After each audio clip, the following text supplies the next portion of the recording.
नमस्कार मित्रों एवं प्रिय विद्यार्थियों, मैं राम नारायण साहित्य सागर एकेडमी के यूट्यूब चैनल पर आपका स्वागत करता हूं। अज्ञेय की जो कहानी है गैंग्रीन को हम पढ़ रहे थे। पिछली कक्षा में कुछ टेक्निकल प्रॉब्लम की वजह से क्लास लंबी नहीं हो पाई थी। हम केवल उनके जीवन परिचय और उनके कहानी संग्रह को देख पाए थे। महत्वपूर्ण कहानियों को देखना बाकी रह गया था। आज हम वहाँ से शुरू करते हैं, ठीक ना। तो उनकी जो महत्वपूर्ण कहानियां हैं उनको हम देखने का प्रयास करेंगे। महत्वपूर्ण कहानियों में पहला तो है जिज्ञासा 1929। पहला क्या है? जिज्ञासा। जिज्ञासा ये कब है? 1929 ईस्वी। दूसरा क्या है? विपथगा 1931। विपथगा किसी बड़ी कहानी पे, प्रसिद्ध कहानी के नाम पर ही कहानी संग्रह का नाम भी होता है। विपथगा नाम से कहानी भी है और कहानी संग्रह भी है। विपथगा कब है? 1937 में होना चाहिए, नहीं 1931 में है। 1931 ईस्वी। विपथगा 1931 ईस्वी। तीसरी कहानी जो है उनकी हरिति 1931 में। हरिति ये कब है? 1931 ईस्वी। 1931 ईस्वी। अमर बल्लरी 45 में है। चौथा क्या है? अमर बल्लरी। अमर बल्लरी 1945 ईस्वी। पांचवा क्या है? पांचवा जो है गृह त्याग 32 में है। 1932 में गृह त्याग 1932 में 1932 ईस्वी में। गैंग्रीन रोज 1934 में। छठवां गैंग्रीन रोज 1934 में। 1934 में।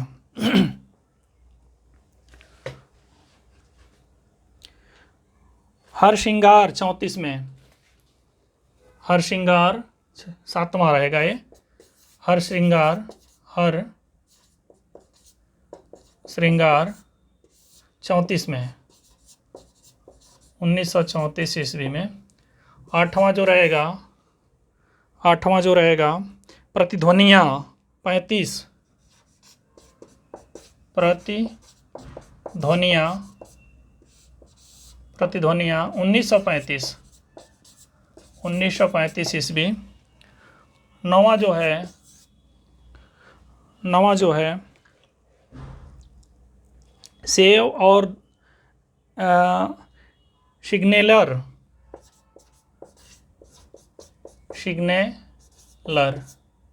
ये कब है? 1937 ईस्वी। शेव और देव एक भी है। 10वां शेव और देव ये भी 1937 में ही है। 1937 ईस्वी। 11वीं जो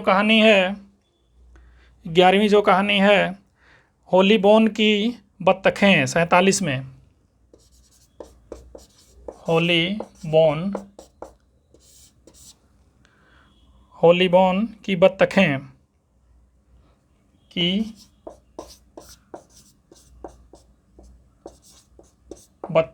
होलीबोन की बत्तखें ये कब है? 47 में।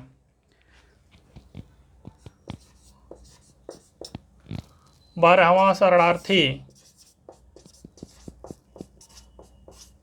ये कब है? 1946। शरणदाता 47।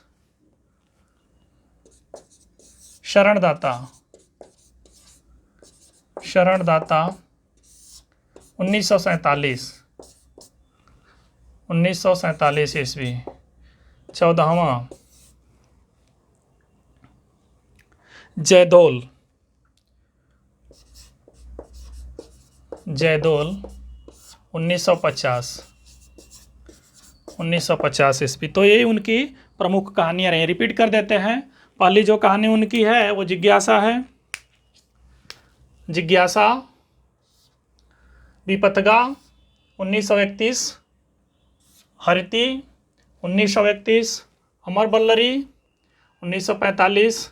गृहत्याग 1932। गैंग्रीन रोज 1934। हर श्रृंगार 1934। प्रतिध्वनियाँ 1935। सिग्नेलर 1937। शेव और देव 37। होलीबोन की बत्तखें 47। शरणार्थी 46। शरणदाता 47। जयदोल 1950 ईस्वी। ये उनकी प्रमुख कहानियां हैं। इनके अलावा भी काफ़ी कहानियां लिखी हैं, लेकिन इतना आप तैयार कर लेंगे तो इनसे बाहर कोई क्वेश्चन जाता नहीं है। तो स्क्रीनशॉट लीजिए, नोट बनाते चलिए, फिर हम आगे बढ़ते हैं। कहानियाँ हो गई। अगर मुख्य मुख्य कहानियों का हम वो कर लेते हैं, विषय वस्तु देख लेते हैं कि कौन सी कहानी में इन्होंने क्या लिखा है। शॉर्ट में देखेंगे, बाकी तो जब अज्ञेय को हम पढ़ाएंगे तो इनके बारे में हम डिटेल में चर्चा करेंगे कि क्या इनकी ये हिंदी साहित्य में योगदान क्या है, क्या क्या रचनाएं लिखी हैं, कौन सी रचना में क्या है, वो सारी चीज़ें पढ़ेंगे। शॉर्ट में आप एक बार देख लीजिए। प्रमुख कहानियों का वर्ण विषय। अज्ञेय की प्रमुख कहानियों का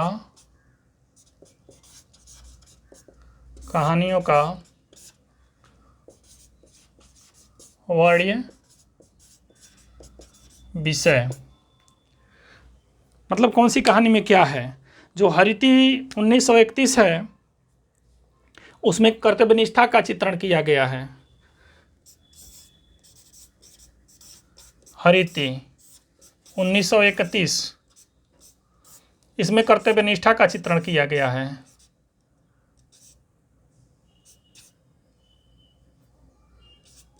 कर्तव्यनिष्ठा का चित्रण किया गया है। चित्रण। और जो उनकी कहानी है शेव और देव जो है 37 में। दूसरा जो है, हम मुख्य कहानियों को ले रहे हैं, खाली 2-3 को देखेंगे। शेव और देव। शेव और देव, इसमें क्या है, शेव और देव जो कहानी हमने लिखाया है यहाँ पे, ये कहाँ है, ये 1937 में। 1937 में जो कहानी है, इसका वर्ण विषय जो है पुलिस से जूझते क्रांतिकारी का चित्रण। पुलिस से जूझते क्रांतिकारी का चित्रण। क्रांतिकारी का चित्रण। छद्म रूप में चंद्रशेखर आजाद का चित्रण। छद्म रूप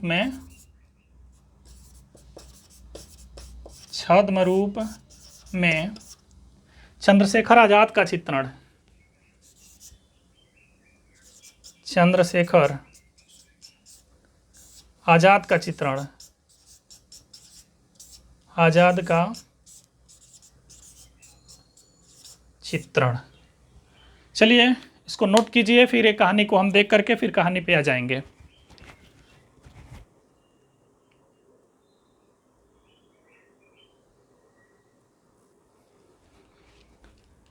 आगे देखते हैं।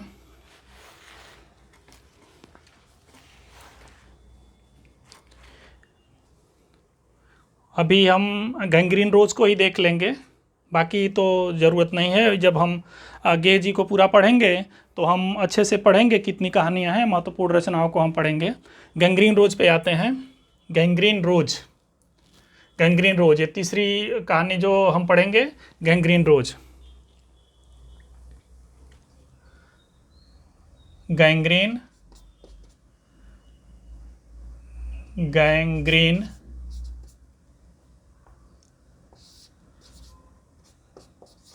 रोज। ये कब है? 1934। ये 1934 में लिखी गई और रोज नाम से जो प्रकाशित हुई 37 में, 1937 ईस्वी में रोज नाम से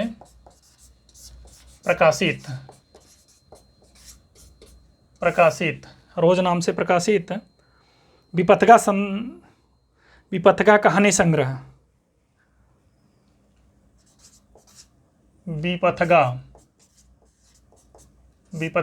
कहानी संग्रह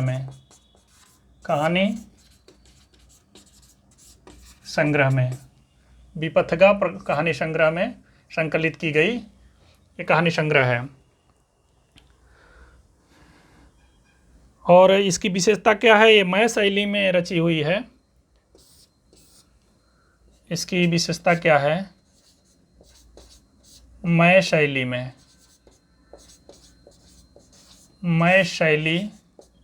में रचित कहानी। इस पर प्रश्न पूछा जाता है, कहा जाता है कि किस शैली में गैंग्रीन रोज की रचना हुई है, तो अपने को मय शैली ट्रिक करके आना है। उद्देश्य क्या है इसका? उद्देश्य क्या है इसका? उद्देश्य जो है नारी व्यवस्था का चित्रण। पहला क्या है? नारी व्यवस्था का चित्रण। नारी व्यवस्था का चित्रण। मध्य वर्ग की मानसिकता का चित्रण। दूसरा क्या है? मध्य वर्ग की मानसिकता का चित्रण।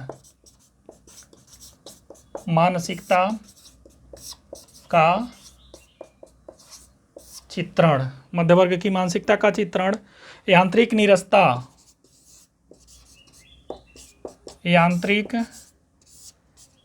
का चित्रण। यांत्रिक नीरसता का चित्रण है इसमें। यांत्रिक नीरसता का चित्रण। चौथा भी एक है, एकल परिवार में बच्चे की स्थिति का जो होता है समस्या, उसका चित्रण। क्या स्थिति होती बच्चे की? एकल परिवार में छोटे बच्चों की स्थिति का चित्रण। छोटे बच्चों की स्थिति का चित्रण।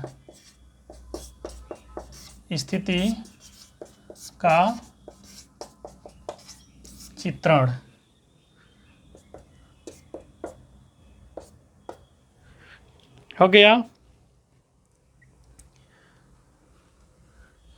नारी व्यवस्था का चित्रण, मध्य वर्ग की मानसिकता का चित्रण, यांत्रिक नीरसता का चित्रण, एकल परिवार में छोटे बच्चों की स्थिति का चित्रण। अभी इसको हम देखेंगे, इसमें पात्र कौन कौन से हैं। कहानी के पात्र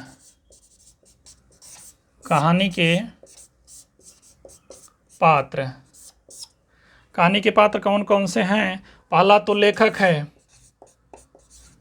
मय शैली में लिखा गया है तो लेखक खुद संबोधित करता है, इसके लिए पहला तो स्वयं लेखक हो जाएगा। दूसरा है माहेश्वरी, मालती का पति। महेश्वर क्या है? मालती का पति है। मालती का पति, जो ये पेशे से एक डॉक्टर होता है। टीटी, मालती महेश्वर का पुत्र। तीसरा क्या है? टीटी, मालती महेश्वर का पुत्र। मालती महेश्वर का पुत्र। ये इतने पात्र हैं। इन्हीं पात्रों के माध्यम से आज्ञे जी ने मध्य वर्ग की जो समस्याएं हैं, जो मानसिकता है, जो परिस्थितियां हैं, एकल परिवार में जो समस्याएं रहती हैं, उनको दिखाने का इन्होंने प्रयास किया है। तो यहाँ तक आप स्क्रीनशॉट लीजिए, फिर हम आगे बढ़ते हैं।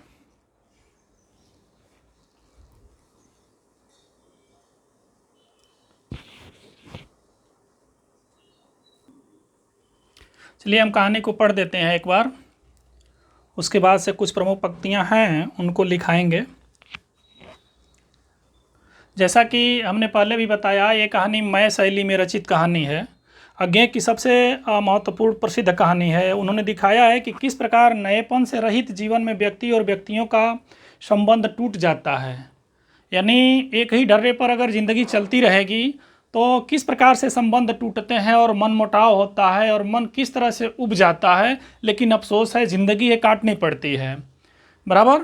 तो इस कहानी का जो केंद्रीय भाग है उसमें एक शब्द आता है कि ये तो रोज़ आता है, ये तो रोज़ की बात है, ये कोई नई बात नहीं है। या कहानी की जो मुख्य पात्र है वो हमेशा कहती है तो रोज़ की बात है, बार बार इस बात को दोहराती है। और कहा जाए तो ये जो कहानी है गैंग्रीन, यहीं से पृष्ठभूमि तैयार होती है नई कहानी की। जो नई कहानी आंदोलन है उसमें ये कहानी पृष्ठभूमि तैयार करती है। इसको पूर्व पीठिका भी इस कहानी को कहा जाता है। और कभी कभी पूछ भी लेता है प्रश्न कि पूर्व पीठिका किसको कहा जाता है, किस कहानी को नई कहानी का पूर्व पीठिका कहा जाता है। तो आपके गैंग्रीन लगा के आ सकते हैं, जो अज्ञे जी की रचना है। ये मय कहानी में लिखी गई है। तो लेखक ने स्वयं कह रहा है इसमें, दोपहर में उस सूने आंगन में पैर रखते हुए मुझे ऐसा जान पड़ा मानो उस पर किसी छाप की छाया मंडरा रही हो। उसके वातावरण में कुछ ऐसा अकथ्य अस्पृश्य किंतु फिर भी बोझल और प्रकंपमय घना सा फैल रहा था। मेरी आहट सुनते ही मालती बाहर निकली। मुझे देखकर पहचान कर उस मुरझाई हुई मुख मुद्रा तनिक से मीठे विस्मय से जागी सी और फिर पूर्ववत हो गई। थोड़ी देर करके तो वो जागी, प्रसन्न हुई, लेकिन फिर वो पहले जैसी मुरझाई मुद्रा में हो गई। उसने कहा, आ जाओ। बिना उत्तर की प्रतीक्षा किए भीतर की ओर चली। मैं भी उसके पीछे हो लिया। उसने बोला कि आ जाओ, और ये नहीं सोचा कि हाँ ठीक है आते हैं, उत्तर की प्रतीक्षा नहीं की, फिर अंदर जाने लगी वो कि अपने आप वो आएंगे। वो जाने लगे। भीतर पहुंचकर मैंने पूछा, वे यहाँ नहीं हैं?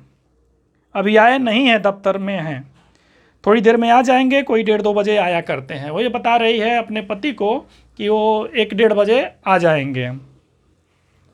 कब के गए हुए हैं, सवेरे उठते ही चले जाते हैं। ये नौकरी पेशा लोगों की एक ही काम करने की जो ढर्रे हैं, तरीके हैं, उस पर कहानी लिखी गई है। कब के गए हुए हैं, सवेरे उठते ही चले जाते हैं। मैं हूँ कह करके पूछने को हुआ। यार लेखक कहता है मैंने हूँ कहा और पूछने के लिए आगे हुआ, और तुम इतनी देर क्या करती हो? पर फिर सोचा आते ही एकाएक प्रश्न करना ठीक नहीं है। मैं कमरे के चारों ओर देखने लगा। ये बोलते हैं कि मैंने पूछा कि तुम क्या करती हो, और इतनी जल्दी प्रश्न पूछना ठीक नहीं समझा और कमरे के चारों तरफ देखने लगे। मालती एक पंखा उठा लाई और मुझे हवा करने लगी। हाथ में छोटा जो हाथ से पंखा करते हैं वो लाई और हवा करने लगी। मैंने आपत्ति करते हुए पूछा, नहीं मुझे नहीं चाहिए, पर वह नहीं मानी। बोली, वाह चाहिए कैसे नहीं, इतनी धूप में तो आए हो यहाँ तो। मैंने कहा, अच्छा लाओ मुझे दे दो। यानी पंखा लेखक ने हाथ में ले लिया और कहा, आप मुझे दे दो। वह शायद ना कहने वाली थी, पर दूसरे कमरे से शिशु के रोने की आवाज़ सुनकर चुपचाप पंखा मुझे दे दिया। वो पंखा करने वाली थी, लेकिन दूसरे कमरे में उसका बच्चा सो रहा था। रोने की आवाज़ आई और उन्होंने पंखा दे करके उसे संभालने के लिए निकल गई। मैंने उसके जाते हुए दुबले शरीर को देखकर सोचता रहा, क्या चीज़ है, कैसी छाया से इस घर में छाई हुई। मालती मेरे दूर के रिश्ते की बहन है, किंतु उसे सखी कहना ही उचित है, क्योंकि हमारा परस्पर संबंध का शक ही रहा है। हम बचपन से इकट्ठे खेले हैं, इकट्ठे लड़े और भिड़े हैं, और हमारी पढ़ाई भी बहुत सी इकट्ठे सी हुई थी, और हमारे व्यवहार में सदा शक की स्वेच्छा और स्वच्छंदता रही है। वह कभी भ्रातृत्व के या बड़े छोटेपन के बंधनों से नहीं घिरा। लेखक मैं शैली में लिखा हुआ है। मैं शब्द बार बार आया है। मैं आज कोई 4 वर्ष उसे देखने आया हूँ। जब मैंने इसके पूर्व देखा था तब वो लड़की ही थी। अब वह विवाहिता है, एक बच्चे की माँ भी है। इसमें कोई परिवर्तन उसमें आया होगा। लेखक सोचता है कि इसमें परिवर्तन आया होगा, और यदि आया होगा तो क्या। यह मैंने अभी तक नहीं सोचा था, किंतु अब उसकी पीठ की ओर देखता हूँ मैं सोच रहा था कैसी छाया इस घर पर छाई हुई है, विशेषतः मालती के ऊपर। उसका दुबला पतला शरीर, मुंह लटकाए रहना और बच्चे को परेशानी में रहना, लाइट चली जाना बार बार, उस छोटे कमरे में रहना, ये सारी चीज़ें लेखक के दिमाग में चलती हैं। मालती बच्चे को लेकर लौट आई, फिर मुझसे कुछ दूर बिछी दरी पर बैठ गई। बच्चे को लेकर के आके करीब में बैठ गई। मैं अपनी कुर्सी घुमाकर कुछ उसकी ओर उन्मुख होकर पूछा, इसका क्या नाम है? मालती ने बच्चे को देखते हुए उत्तर दिया, नाम तो कोई निश्चित नहीं किया, वैसे टिट्टी कहते हैं। मैंने उसे बुलाया, टिट्टी टिट्टी आजा, पर वह अपनी बड़ी बड़ी आंखों से मेरी ओर देखता हुआ माँ से चिपट गया। बच्चों का स्वभाव होता है, पहली बार कोई व्यक्ति को देखता है तो माँ से चिपट जाता है और रुआसा सा होकर करने लगा ऊ। मालती ने फिर उसकी ओर एक नज़र देखा और फिर बाहर आंगन की ओर देखने लगी। काफ़ी देर मौन रहा। थोड़ी देर तक वो मौन आकस्मिक ही था, जिससे मैं प्रतीक्षा में था कि मालती कुछ पूछे, किंतु उसके एकाएक मुझे ध्यान हुआ मालती ने कोई बात ही नहीं की। उनको ऐसा लगा कि मालती कुछ पूछेगी, लेकिन ऐसा नहीं हुआ। मालती ने कोई बात नहीं किया। यह भी नहीं पूछा कि मैं कैसा हूँ, कैसे आया हूँ। चुप बैठी है। क्या विवाह के 2 वर्ष में ही वह बीते दिन भूल गई, या अब मुझे दूर इस विशेष अंतर का रखना चाहती है?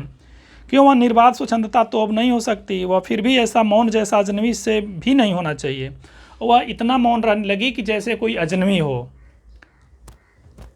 मैंने कुछ खिन्न सा होकर दूसरी ओर देखते हुए कहा, जान पड़ता है तुम मेरे आने से विशेष प्रसन्न नहीं हुई हो।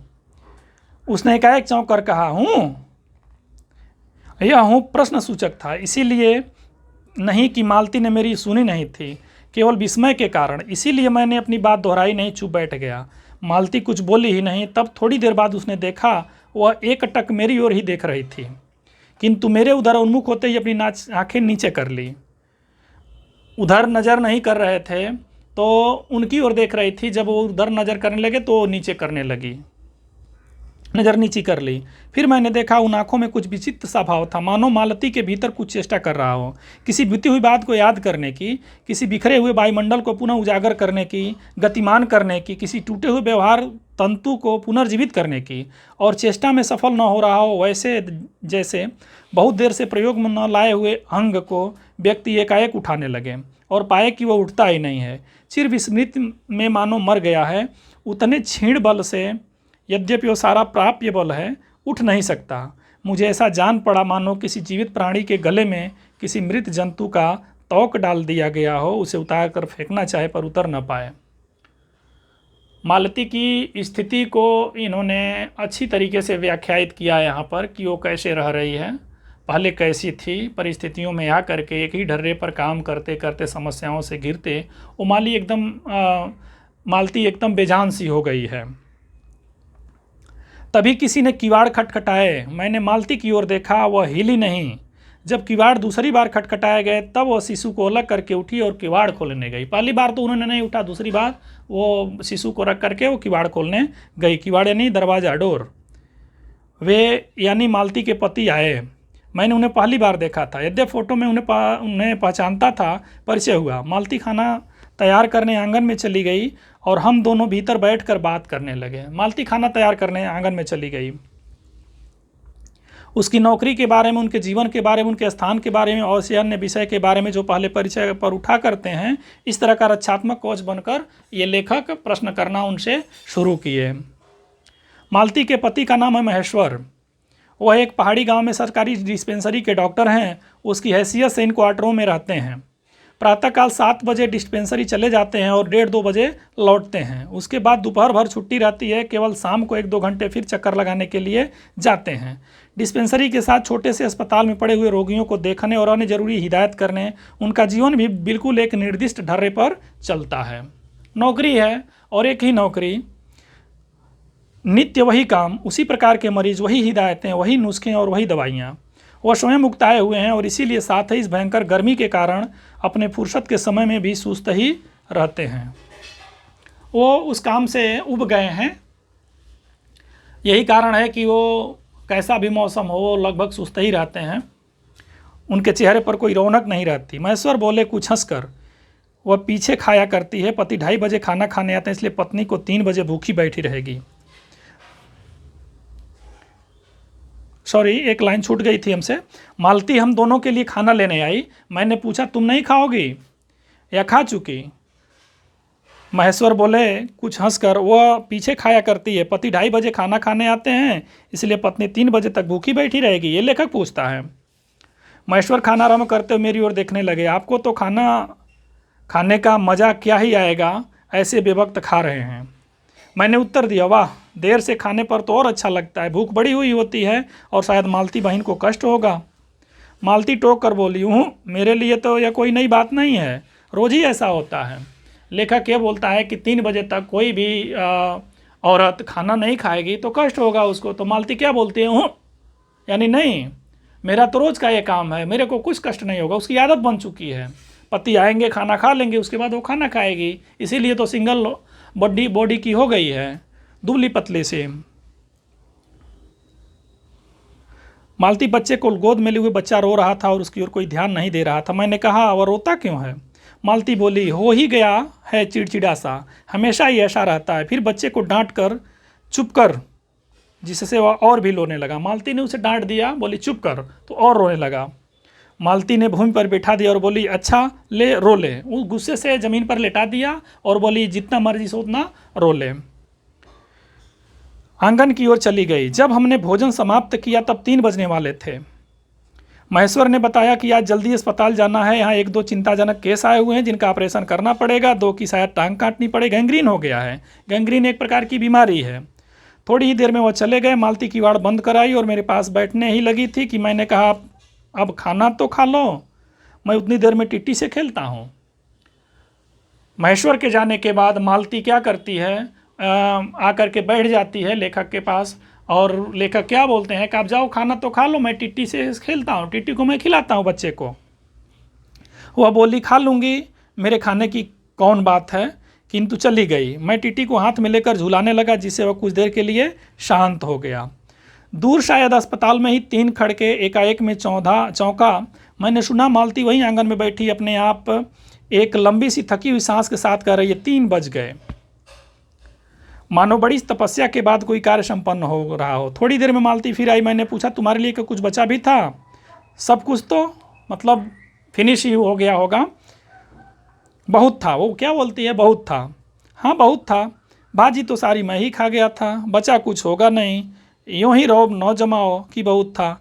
मैंने हंस कर कहा। लेखक ने बोला कि साग सब्जी तो मैंने पूरा ही खा लिया था, ऐसे मत बोलो कि बहुत था। मालती मानो किसी और विषय की बात करती हुई विषय को टाल दिया उन्होंने। यहाँ सब्जी वब्जी तो कुछ होती नहीं, न कोई आता जाता है तो नीचे से मंगा लेते हैं। मुझे 15 दिन हुए हैं, जो सब्जी साथ लाए थे वही अभी बढ़ती जा रही है। मैंने पूछा, कोई नौकर नहीं है? कोई ठीक नहीं मिला, शायद 1-2 दिन में हो जाए। बर्तन भी तुम ही मांजती हो? और कौन? कहकर मालती क्षण आंगन में जाकर लौटे आई। मैंने पूछा, कहाँ गई थी? आज पानी नहीं है, बर्तन कैसे मजेंगे? यानी वहाँ पर पानी नहीं था? क्यों, पानी को क्या हुआ? रोज ही होता है, कभी वक्त पर तो आता नहीं। आज शाम को 7 बजे आएगा, तब बर्तन मजेंगे। यह एक शहरों की समस्या है और ख़ास करके उन जगहों की जहाँ पर सुविधाएं कम हैं, वहाँ की समस्या है।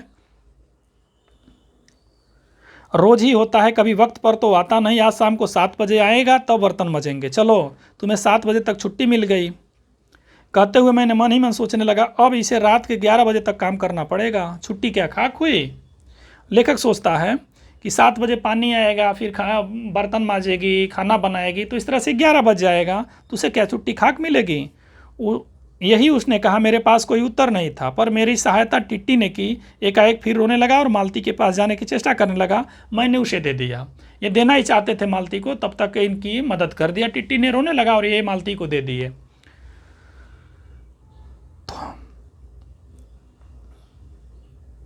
थोड़ी देर फिर मौन रहा। मैंने जेब से अपनी नोटबुक निकाली और पिछले दिनों लिखे हुए नोट देखने लगा। तब मालती को याद आया कि उसने मेरे पूछने का कारण तो पूछा नहीं और बोली, यहाँ पर कैसे? मैंने कहा ही तो अच्छा, तब याद आया तुमसे मिलने आया था, और क्या करने? तो 1-2 दिन रहोगे ना? नहीं, कल चला जाऊँगा, ज़रूरी जाना है। मालती कुछ नहीं बोली, कुछ खिन्न सी हो गई, फिर नोटबुक की तरफ देखने लगा। थोड़ी देर बाद मुझे ध्यान हुआ, मैं आया तो हूँ मालती से मिलने, किंतु यहाँ वो बात करने को बैठी है और मैं पढ़ रहा हूँ। पर फिर बात भी क्या की जाए, मुझे ऐसा लग रहा था कि इस घर पर जो छाया गिरी हुई है वो अज्ञात रहकर भी मानो मुझे भी बस में कर रही है। मैं भी वैसा ही नीरस निर्जीव सा हो रहा हूँ जैसे यह घर, जैसे मालती।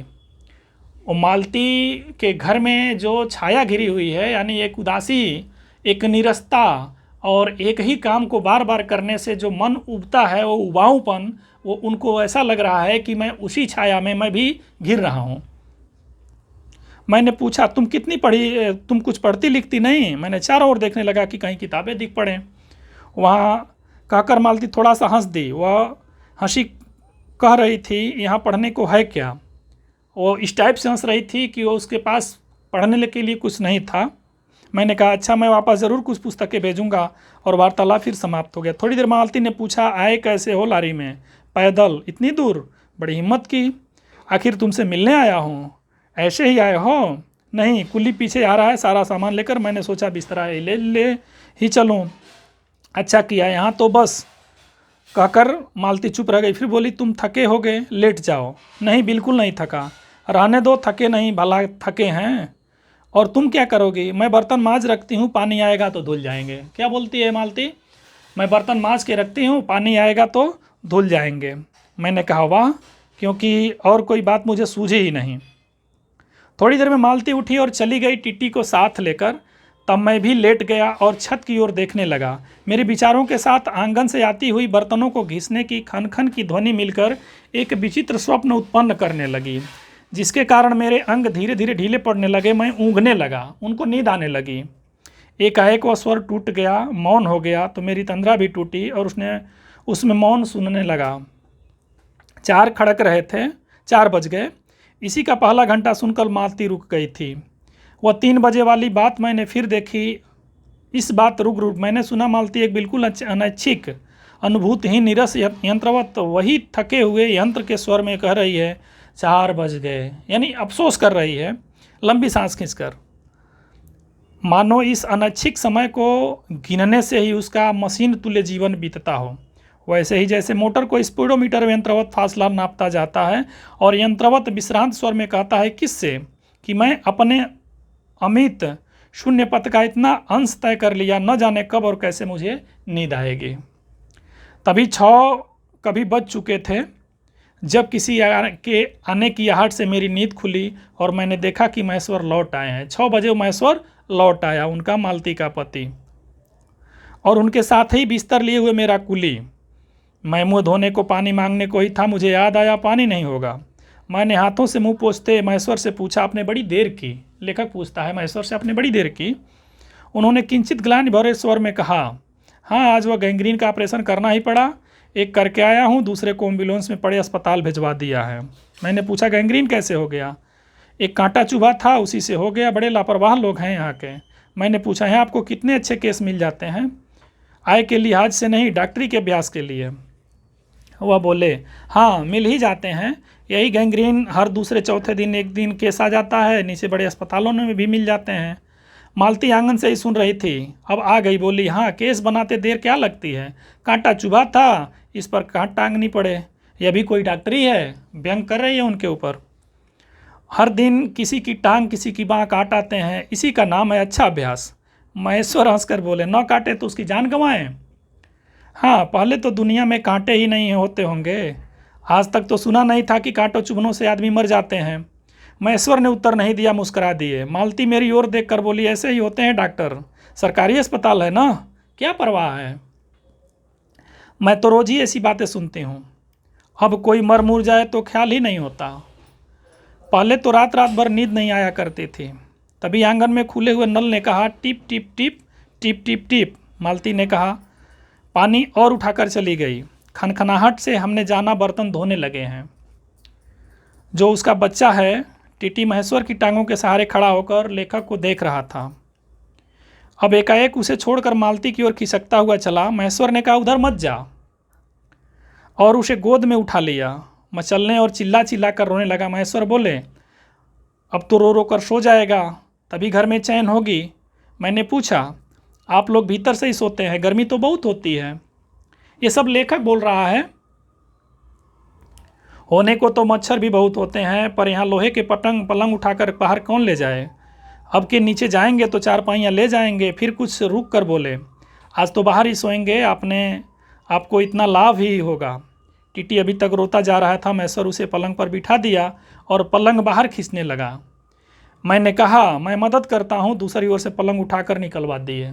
लेखक मदद करके उसको निकलवा दिया। अब हम तीनों, महेश्वर, टीटी और मैं, दो पलंग पर बैठ गए। वार्तालाप के लिए उपयुक्त विषय पार न पाकर उस कमी को छुपाने के लिए टीटी से खेलने लगे। बाहर आकर वह कुछ चुप सा हो गया, किंतु बीच बीच में जैसे एकाएक कोई भूला हुआ कर्तव्य याद करके रो उठता था। बच्चा बीच बीच में रो उठता था और फिर एकदम चुप हो जाता। कभी कभी हम हंस पड़ते थे या महेश्वर उसके बारे में कुछ बातें कह देते थे। मालती बर्तन धो चुकी थी। जब वह उन्हें लेकर आंगन की ओर रसोई की छप्पर की ओर चली तब महेश्वर ने कहा, थोड़े से आम लाया हूँ, अभी धो लेना। कहाँ हैं? अंगीठी पर रखे हैं, कागज़ में लिपटे हुए। मालती ने भीतर जाकर आम उठाए और अपने आंचल में डाल लिए। जिस कागज़ में वो लिपटे हुए थे वह किसी पुराने अखबार का टुकड़ा था। मालती चलती चलती संध्या के उस क्षण प्रकाश में उसी को पढ़ती जा रही थी। वह नल के पास जाकर खड़ी उसे पढ़ती रही।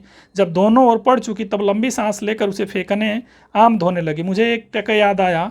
बहुत दिनों की बात थी, जब हम स्कूल में भर्ती हुए ही थे, जब हमारा सबसे बड़ा सुख, सबसे बड़ी विजय थी हाजिरी हो चुकने के बाद चोरी से क्लास से निकल भागना और स्कूल से कुछ दूरी पर आम के बगीचे में पेड़ों पर कच्ची आमियाँ तोड़ कर खाना।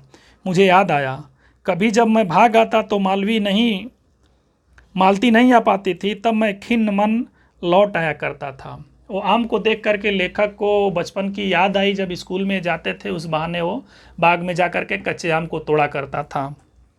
मालती कुछ नहीं पढ़ती थी। उसके माता पिता तंग थे। एक दिन उसके पिता ने एक पुस्तक लाकर दी और कहा, इसके 20 पेज रोज़ पढ़ा करो, हफ्ते भर मैं बाद में देखूंगा इसे समाप्त कर चुकी हो, नहीं तो मार मार के चमड़ी उधेड़ दूंगा। मालती ने चुपचाप किताब ले ली, पर क्या उसने पढ़ी? वह नित्य ही उसके 10 पन्ने 20 पेज फाड़ कर फेंक देती, अपने खेल में किसी भांति फर्क न पड़ने देती। जब 8वें दिन उसके पिता ने पूछा कि मैं आप समाप्त कर ली, तो उत्तर दिया, हाँ कर ली।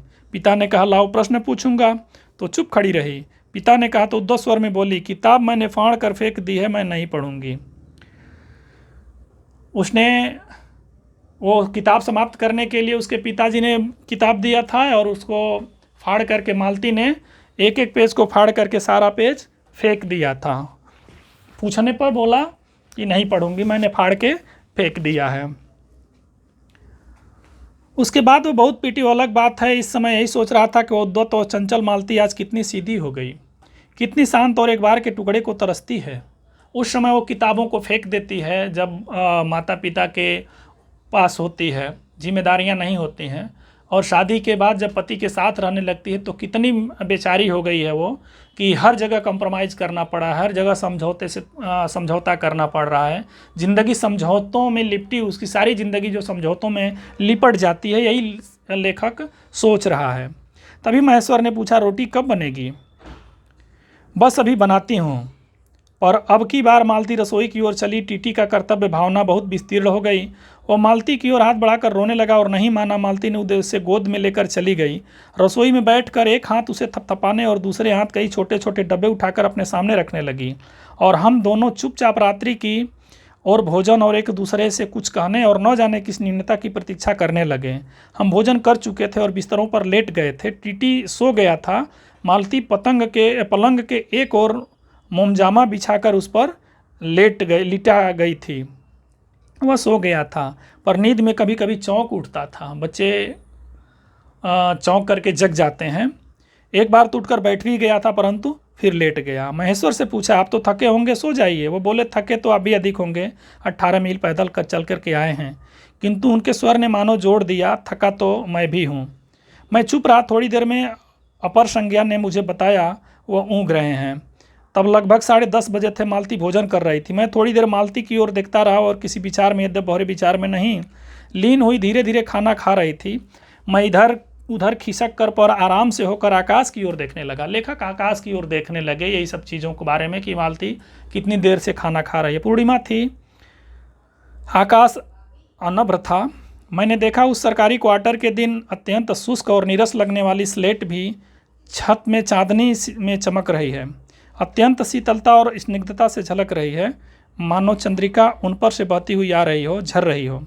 मैंने देखा पवन में चीड़ के वृक्ष गर्मी से सूख कर मटमैले हुए चीड़ के वृक्ष धीरे धीरे गा रहे हों। कोई राग जो कोमल है किंतु करुण नहीं, अशांतिमय है किंतु उद्वेगम नहीं। मैंने देखा प्रकाश से धुंधले नीले आकाश के तट जो चमगादड़ नीरव उड़ान के चक्कर काट रहे हैं सुंदर दिखते हैं, आसमान के नज़ारों को देख करके बता रहे हैं। मैंने देखा दिन भर की तपन, अशांति, थकान, दाह, पहाड़ों से भाप उठने वाले वातावरण में खोए जा रहे हैं, जिसे ग्रहण करने के लिए पर्वत शिशुओं ने अपनी चीड़ वृक्ष रूपी भुजाएं आकाश की ओर बढ़ा दी हैं।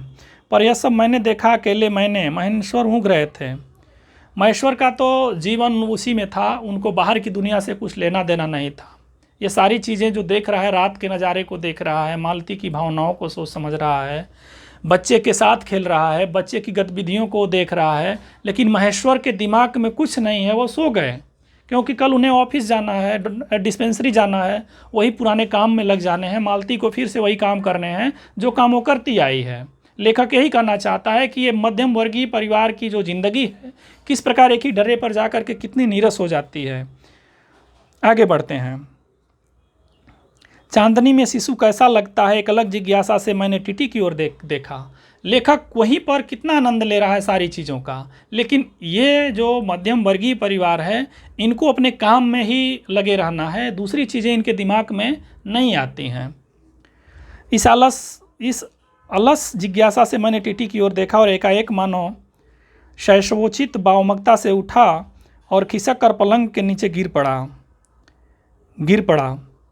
चिल्ला चिल्ला कर रोने लगा। महेश्वर चौंक कर क्या हुआ? मैं झपट कर दौड़ा। मालती रसोई से बाहर निकल आई। उसे खट शब्द याद करके धीरे से करुण भरे स्वर में कहा, चोट बहुत लग गई बेचारे के।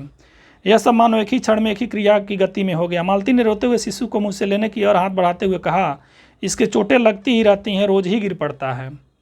एक क्षण भर के लिए मैं स्तब्ध हो गया। फिर एकाएक मेरे मन में मेरे समूचे अस्तित्व ने विद्रोह स्वर में कहा, मेरे मन न भीतर ही बाहर एक शब्द भी नहीं निकला। माँ, युवती माँ, यह तुम्हारे हृदय को क्या हो गया जो तुम अपने एकमात्र बच्चे को गिरने पर ऐसी बात कह सकती हो, और यह भी जब तुम्हारा सारा जीवन तुम्हारे आगे है। और तब एकाएक मैंने जाना कि यह भावना मिथ्या नहीं है। मैंने देखा कि सचमुच उसके कुमंड में कोई गहरी भयंकर छाया घर कर गई है। उसके जीवन इसके पहले ही यौवन में घुन की तरह लग गई है। उसका इतना अभिन्न अंग हो गई है कि उसे पहचानते ही नहीं, उसकी परिधि में घिरे हुए चले जा रहे। इतना ही नहीं, मैंने उसकी छाया को देख भी लिया। इतनी देर में पूर्ववत शांति हो गई थी। महेश्वर फिर लेट कर ऊँघ रहे थे। टीटी मालती के लेटे हुए शरीर से चिपट कर चुप हो गया था।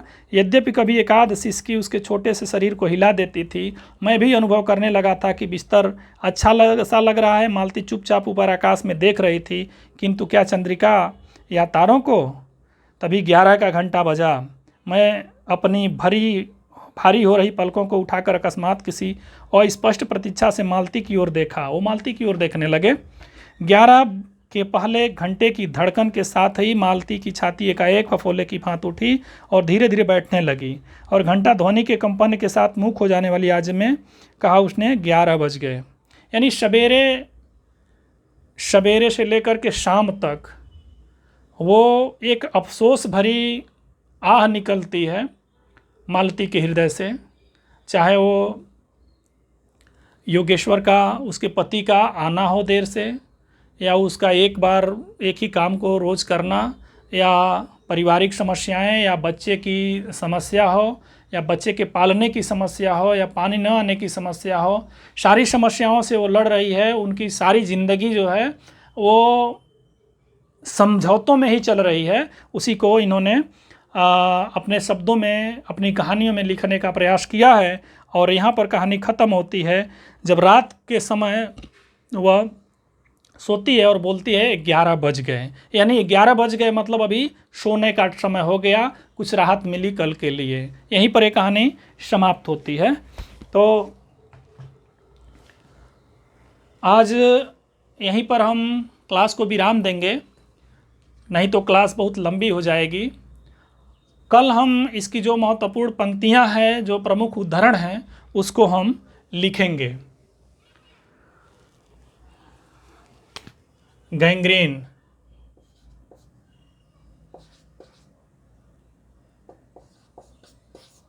गैंग्रीन महत्वपूर्ण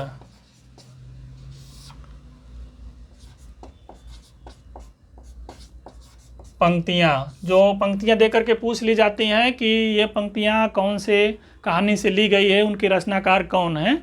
तो हम कुछ महत्वपूर्ण पंक्तियों को इसमें देखेंगे और उसको नोट भी करवाएंगे ताकि आपको वो पंक्तियाँ अच्छे से याद हो जाएं। और इस कहानी को आप लोग 2 बार सुनिएगा तो कहीं से भी ये आएगी कहानी तो आपको पता चल जाएगा ये कहानी गैंग्रीन की ही है।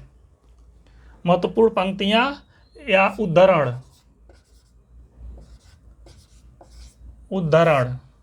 ये हम कल आने वाली क्लास में देखेंगे।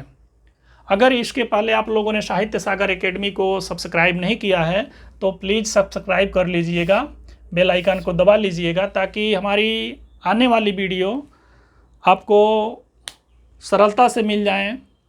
और चैनल पर जाएंगे तो हमने भक्ति काल के लगभग सभी कवियों को पढ़ा दिया है। 3-3, 4-4 क्लास तुलसीदास पे हुई है, 3-4 क्लासेस मलिक मोहम्मद जायसी, कबीर, तुलसी, मीरा, भारतेंदु हरिश्चंद्र, इन सभी जितने भी महत्वपूर्ण कवि हैं उनको हमने ठीक से पढ़ा दिया है। तुलसीदास पर तो विस्तृत कक्षाएं ली हुई हैं, उनका समाजवाद, समन्वयवाद और उनके रामचरितमानस की हमने अच्छे से सारांश तौर पे हमने देखा हुआ है। और रामचरितमानस के बारे में जो महत्वपूर्ण तथ्य हैं उनको भी हमने लिखाया हुआ है। दोहावली कवितावली के ऊपर भी काफ़ी सारे मैटर दिए हुए हैं, तो आप जा कर के देखेंगे तो आपको पता चलेगा कि भक्ति काल जो है, हिंदी साहित्य के इतिहास के भक्ति काल में आपको एक पर्टिकुलर कवि जो हैं उनके बीच में हमने कुछ छोड़ा नहीं, उनके बारे में कुछ छोड़ा नहीं है। तो वहाँ से आप उस क्लास को देख सकते हैं जो बहुत ही काम आएगा आपके परीक्षाओं के लिए। इसी के साथ ये क्लास खत्म होती है। वीडियो को लास्ट तक देखने के लिए बहुत बहुत धन्यवाद।